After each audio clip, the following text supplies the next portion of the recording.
Nico Williams n'a pas été inscrit dans le site officiel d'Athletic Bilbao. Est-ce que c'est pas un indice que Nico Williams ne va pas rester à Bilbao cet été?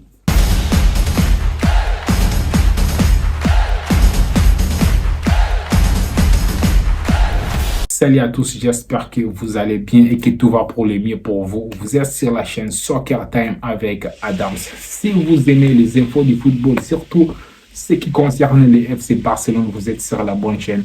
Abonnez-vous, activez la cloche de notification pour ne rater aucune de mes vidéos et surtout likez la vidéo. C'est très important pour moi, ça m'aide énormément. Je vois beaucoup de gens qui regardent les vidéos mais ils ne likent jamais. Likez s'il vous plaît, ça m'aide énormément à grandir ma chaîne.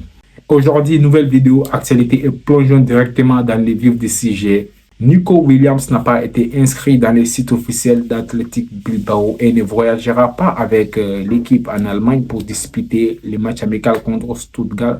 Vous savez, Bilbao va jouer un match amical contre le club Stuttgart et Nico Williams n'a pas été appelé. Est-ce que c'est un indice que oui, il va venir au Barça? Parce que moi, j'ai un peu d'espoir quand même que Nico Williams peut signer au Barça. Apparemment, Laporta, il a décidé de prendre les choses en main. Moi, j'ai quand même un peu d'espoir que Nico Williams va signer au Barça. Dani Olmo a officiellement signé son contrat avec le FC Barcelone et sa présentation aura lieu le lundi aux alentours des 11h, le même jour du trophée Gamper. Vous savez, il y a eu un changement de programme. Dani Olmo était censé être présenté juste après avoir signé son contrat avec le FC Barcelone. Mais apparemment, il y a un changement de programme et sa présentation est reportée pour lundi aux alentours des 11h.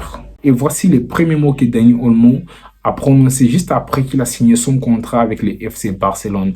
C'est un rêve devenu réalité. Je suis très heureux de revenir ici à la maison. Nous sommes le FC Barcelone et nous devons rivaliser pour tous les titres.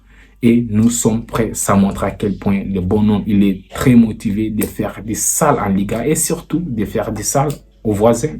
Je ne vais pas dire leur nom. Le club est en négociation avancée avec le club de la Premier League, Bournemouth, qui est très intéressé par Julián Araujo. La vente du joueur sera aux alentours de 10 millions. Vous savez, Julián Araujo, le Mexicain que les Barça avaient payé il y a déjà 2 ans. La saison passée, il était prêté à Las Palmas. Pour moi, il avait fait un bon prêt. Il a convaincu pour moi. Je pensais qu'il devait avoir quelques minutes quand même en équipe A. Mais finalement, après cette tournée aux États-Unis, il n'a pas convaincu Flick et il doit trouver une porte de sortie. Et il y a Bournemouth qui est vraiment intéressé par les joueurs. Et les clubs négocient pour la vente de ces joueurs. Et je trouve que ça sera une bonne affaire pour le Barça de les vendre en Premier League parce que même en Liga, il y a quelques clubs qui sont intéressés. Séville, Villarreal, Betis Séville, ils sont tous intéressés par Julián Araujo. Mais sauf qu'on sait que tous ces clubs-là, ils ne vont jamais l'acheter. Ils vont vouloir que les prêts. Donc, très bonne affaire pour les Barça s'il arrive à conclure quand même l'affaire avec le club de la Premier League. Kingsley Coman a été proposé au Barça. Les clubs le voient comme une alternative en cas d'échec dans le dossier. Nico Williams, Hansi Flick apprécie bien les joueurs. Hansi Flick connaît très bien les joueurs. Vous savez, Kingsley Coman c'était aussi un acteur majeur dans la gloire d'Hansi Flick avec le Bayern Munich en 2020. Il connaît très bien les joueurs, il sait comment l'utiliser. Et vous dites-moi en commentaire, est-ce que vous aimeriez voir Kingsley Coman au Barça en cas d'échec dans le dossier Nico Williams, ce que je ne souhaite pas. Clément Lenglet est très apprécié par Diego Simeone et les négociations entre les Barça et Atlético de Madrid sont très avancées. Il y a aussi Villarreal qui est également intéressé par les joueurs, mais il y a du pessimisme du côté du Villarreal. Atlético de Madrid voit l'option Lenglet comme l'option la plus facile, mais son salaire peut causer problème. Hansi Flick n'a pas été convaincu par Michael Faye et les clubs envisagent de lui vendre. Il y a AS Monaco qui est très intéressé par les profils de Michael Faye et ils vont pouvoir négocier avec les Barça lors du trophée Gamper. Vous savez, le lundi à 19h, il y aura un match entre Barça et AS Monaco pour les trophées Gamper. À ce moment-là, le Barça va négocier avec Monaco pour les transferts de Michael Faye. Et moi, cette info, ça me frustre parce que d'après, je ne sais pas si je vois mal, hein, mais moi, je vois que Michael Faye, il est très bon. Il était très bon. Même quand il a joué contre, je sais pas, contre Real Madrid, il était bon.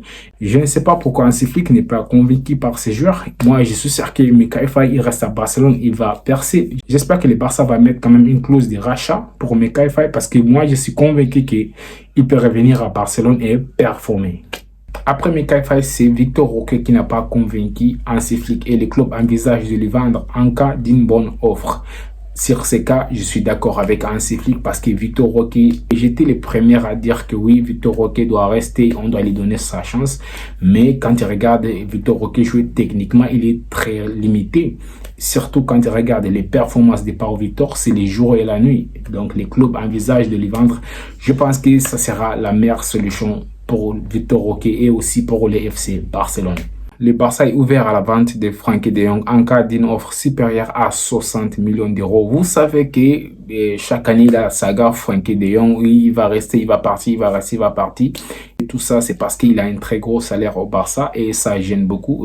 Je suis le premier ici à dire que oui, Frenkie de Jong, il est bon, mais franchement, son salaire cause vraiment problème. Vu que les joueurs, ils ne veulent pas prolonger son contrat et réduire son salaire, le club doit envisager de lui vendre en cas d'une bonne offre. Donc le Blaugrana, c'est tout pour aujourd'hui. C'était juste une vidéo tour de presse. N'oubliez surtout pas de liker la vidéo, de me dire en commentaire vos avis. Je lirai tous vos commentaires. On se retrouve à très bientôt.